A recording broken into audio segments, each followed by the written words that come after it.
Oh, and you guys don't pay taxes, right? Because you're exempt? Okay. We are exempt from paying taxes, although we do pay taxes in some of the communities that we're in. Are you going to pay taxes in our town? We have offered to do so, yes. Are they going to pay taxes in our town? What did she just say? I'm asking you. What did she just I'm say? asking you. She just said she has offered to. Right, They don't so are you have going to. to accept They it? don't have to. I don't know. She has offered to. We And that is- have already paid taxes in Guilford. The first tax bill has already come due since we purchased the property. So yes, we are tax exempt, but we have offered to pay taxes and have paid our tax bill. Are you going to continue to pay taxes? Yes, that is our intention, yes. Well, can we have that already? It's not required. We paid our tax bill. I'm trying to answer the previous question. The first purchase that we made was 417, 415 Boston Post Road. That is apparently 2 parcels of land, but they were sold in a single real estate transaction that has the garage on it. We have stuff that we now have a garage to keep it in, right? And then the other property became available to our knowledge. I don't have any knowledge of whether it was previously under contract or anything like that. I don't know about that. The property next door with the vacant building that's 439 Boston Post Road, became available, and we purchased that as well. That building needs really relatively minor renovations for our use, so that's wonderful from our point of view. Relative to those properties, and I didn't even disclose this to Lynn when she identified the property that they were looking to purchase. There had been another interested party in purchasing the 439, the Play Cafe. While I don't know whether or not they eventually went under deposit, that was who went under this deposit. But it was a marijuana dispensary, a national marijuana dispensary chain that was looking at the same facility. Anybody find that ironic? Well, no, they can come up and ask the question. Well, it's not my question. She asked you twice now, both times that she came up, she asked about the anonymity. Oh. Can you guarantee some sort of anonymity for your patients? Because as ugly as it is, there still is stigma, and it could prevent people from using the services that they need. Well, stigma is a real thing. Thank you for bringing that back to the table. If we were to have a person who was uncomfortable using that facility, we certainly could make arrangements for that individual to continue to use services where they're located. What we've learned over the years is that as people become more solid in their own recovery, they become less afraid of letting people know that they're using a medicine to recover from a substance use. Anybody else? Can you please come up and ask the questions? Why? Because it will be on television for the record. You know why, Catherine. Come on. I think there may be a couple people waiting though. Catherine, so you want to let them go? Yeah. No. It went along with that question. That's the only reason I. Okay. Okay. This one? Yeah, the little one. I'll take that so we won't have feedback then. So going along to that question, because that was a big concern of mine, the soccer moms in town who are on Oxy or got addicted. I really don't think that they're going to be comfortable going into this facility. Have you polled any of your Guilford clients?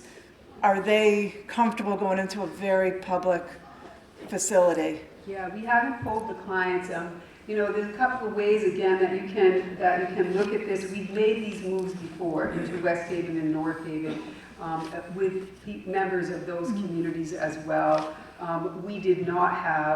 We had maybe 1 or 2 people who said to us in each of those instances, I would prefer not to go to services there, and they don't.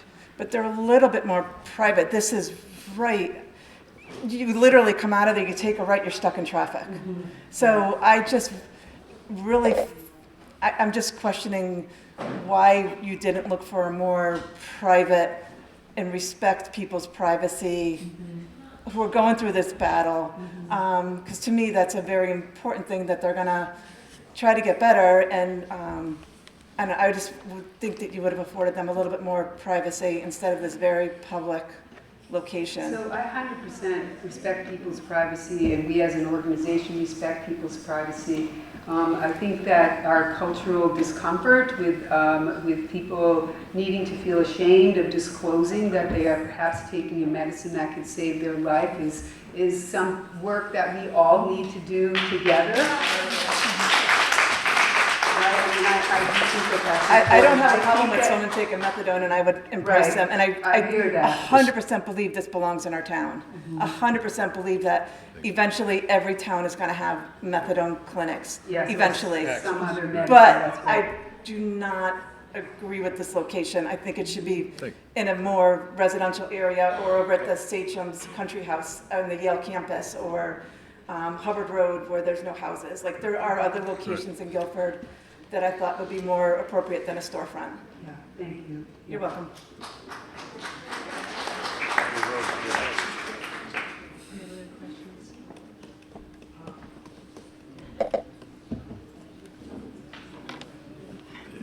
Hello, Ms. Madden. Thank you for coming. Even closer. A little closer. Even closer. Yeah, speak up. Hello, Ms. Madden. Thank you for coming. My name is Judith Andrews. The first question is very easy. Can you tell me what the letters APT stand for? I can. Back in the day, 1970, when the organization was founded, I must say that I was not there at that time. The letters APT stood for Addiction Prevention Treatment. Those were the federal government streams of grant making. So there was new grant making under that administration, and that's where that comes from. All right. And were addiction and prevention meant to go together as a phrase? This was the prevention of addiction? It's addiction prevention treatment, yes. I believe yes. I mean, Okay. again, I can't say that I was there, but that would be my assumption. All right. And now, I had a terrible time finding the meaning of those. And I had discovered that it might be advanced psychiatric treatment. I saw that somewhere. And then when I met a former employee who worked in the very early days, she told me of that phrase. All right. All right. People who come to you have an illness, a chronic illness. But before it becomes chronic, it's just an illness, right? And we treat illnesses. And the goal, it seems to me, should be to eliminate the illness, to cure it. Have you used any programs to actually cure people of addictions instead of maintaining the drug addiction, maintaining the drug addict in his illness? Again, I think this is one of those complex questions that it takes on a lot of cultural meaning. There aren't any chronic illnesses that actually can be cured, except potentially in adults viral hepatitis, right, with relatively new medications. But they can be moved into remission. So that's what we see often, right? Is we can, as you're pointing out earlier in the life of a person who's using drugs and perhaps getting into difficulty with using drugs, there are interventions that can be made for those individuals, and those are the stories we don't hear about, right? But there are a lot of people who use things like AA or NA or their primary care provider, or they go to a community therapist and they get a handle on, if you will, their drug or alcohol use. It's when that moves into a place where the use of drugs or alcohol, it becomes compulsive, and the person is really unable to control that behavior in ways. What we have for opioid addiction is a medication that works much more effectively than trying to get better without it. I see. So when people come to you, Are they all in that state of being in a chronic illness? There's no hope for them? Absolutely not. Let me just say that there's plenty of hope for people who have chronic illnesses, and most people in our country actually live with multiple chronic illnesses as they age. But all of the persons who come into our access center, they don't all go on medication. There are plenty of people who get other diagnoses. They may not have an opioid use disorder. There may not be a medication for whatever diagnosis that they receive. They may have a psychiatric disorder that doesn't require a medicine for a substance use disorder. So you saw that 2,300 people last year walk through the door for an evaluation. Well, the total number of people that we have on methadone treatment these days is around 3,500. So clearly not every single person went on methadone. I see. All right. Can you bear a few more questions? I thought I would be allowed only one. Thank you. Yes, you should sit down. Let us see. That is, I'm very impressed to hear that you will be paying some taxes to afford the police protection, fire protection that occasionally you might need at your clinic for people who may have adverse reactions to the drugs and will need treatment. And the treatment is nearby at the Goose Lane Clinic. All right. So that's really too bad. If there were someone who came into your clinic and wanted to be cured and thought maybe he didn't know that he had a chronic illness, and maybe he didn't, maybe he just thought, this is someone whom you just interviewed and evaluated, and he wanted some treatment to be cured of his dependence upon drugs. It's not chronic yet. Would you encourage that person and help him to find something and not put him on methadone? So nobody goes on a medicine that they don't agree to go on, first and foremost, and that is not always the clinical recommendation, right? So we have a lot of group therapy options, we have individual therapy options, we have the possibility for someone to see a primary care physician, to see a psychiatrist, to see an advanced practice registered nurse in either of those disciplines. And we have intensive outpatient programming. Those services can be used by persons whom we evaluate regardless of whether they're appropriate for a medication or not, right? So we have a lot of patients who, about equal number of patients who are not receiving methadone but are using App Foundation services of other kinds. All right. Now, I have to get to the situations in North Madison and New Hallville, and from the past, North Haven, when your clinics were planned for residential neighborhoods. North Haven, there was a residential neighborhood chosen, Clintonville Road. North Madison, there was a circle. You're shaking your head. No, we didn't choose a location, Clintonville Road, for outpatient treatment. We were interested in that building that was there primarily so that we could relocate our residential services from their location in Bridgeport. I see. And so was that the facility that was moved to the industrial area? No, we used to rent space in Bridgeport. And several years ago now, Shelley, do you remember the year? For 2015? Yeah, we were approached by a residential facility in New Haven who was looking to sell their property, and we left rented space in Bridgeport and purchased that space in New Haven. I guess I must have read a defective article then. All right, in North Madison, there was a plan for a clinic at a former daycare center at the Rotary Circle Beyond on Route 80, North Madison. This was in 2021. And there was quite an uproar from the residents who did not want that facility there. That was not App Foundation. We have not proposed. You have not? All right. In North Madison, no. Okay, I apologize. All right, New Hallville certainly was a case of your clinics not being welcome in a struggling community, a beautiful historical village of people who had finally come back from crime and drugs and all kinds of devastation from years. And you purchased a middle school building and planned to move there. We've already heard the story. But the residents did not want any more drugs, dispensaries coming into their village. They couldn't handle it.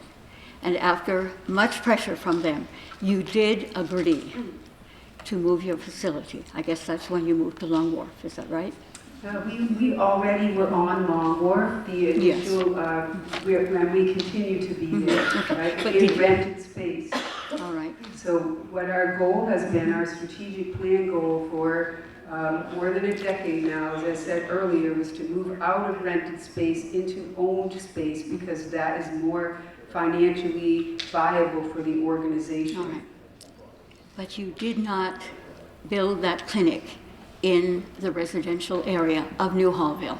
No, it is zoned for that use, and the not-for-profit that is in the process of buying that property will be doing somewhat similar services there. But it became, the opportunity became possible to maintain our location at Long Wharf, in the Long Wharf development zone that the city of New Haven is, and that's actually a better location for us.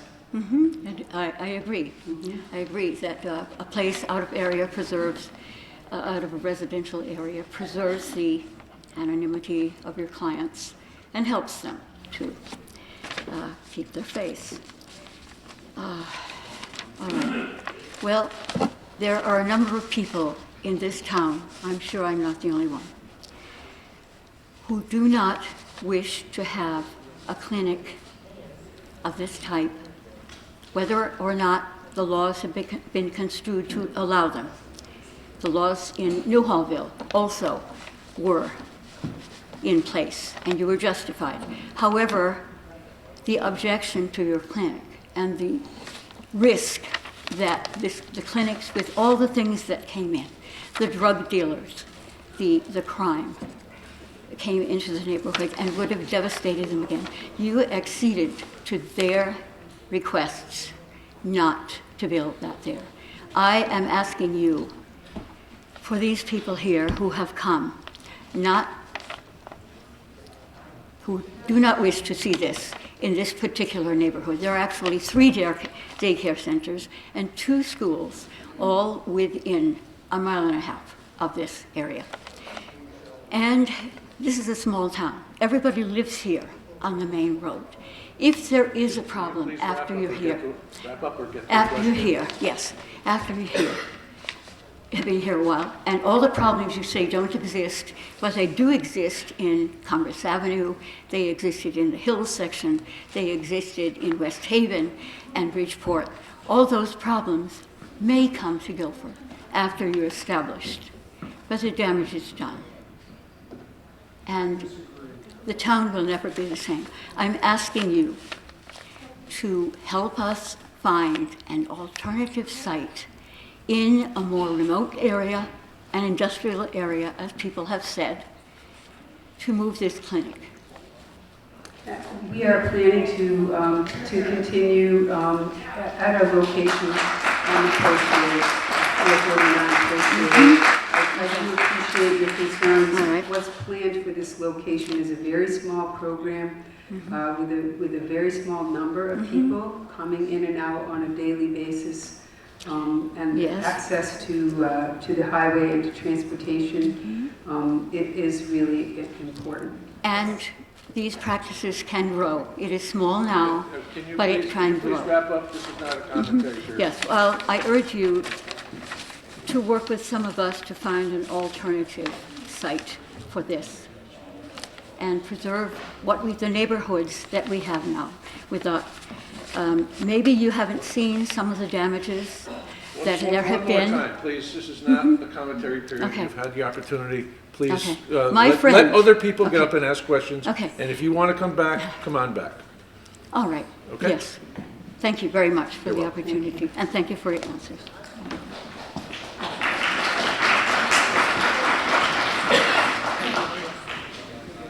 My question will be fairly quick. I'm sorry if you've already said this. So you mentioned that it would be about a little less than 400 patients.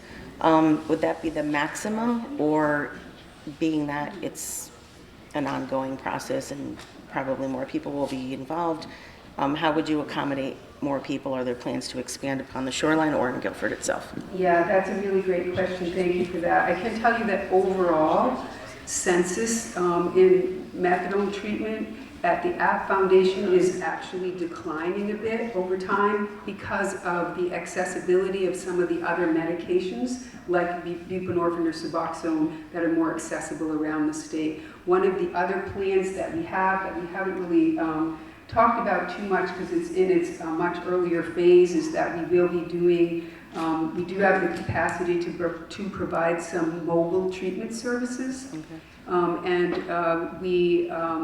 For example, nursing home residents, you probably all are aware that people don't stay in hospitals very long anymore. They often go to rehab facilities much more quickly. Some of those people are taking methadone. We are now, our nursing team members and clinicians are moving from our brick and mortar locations to these nursing facilities. So we're thinking about using that mobile clinic to make that happen more readily. That's another way that we could actually potentially get to some of these smaller communities without a building, if you will. Okay, and that would be up and down the shoreline? Yeah, I mean, just if that remains an unmet need for the shoreline area, that's potentially yes. So that Guilford facility will stay small? So there's no, the building is not big, so let's just say I do not anticipate how many people could it accommodate as patients? As growing. I don't anticipate the census of the program as growing. The census of all our other programs is actually declining. Okay. Yeah. Okay, thank you. You're welcome.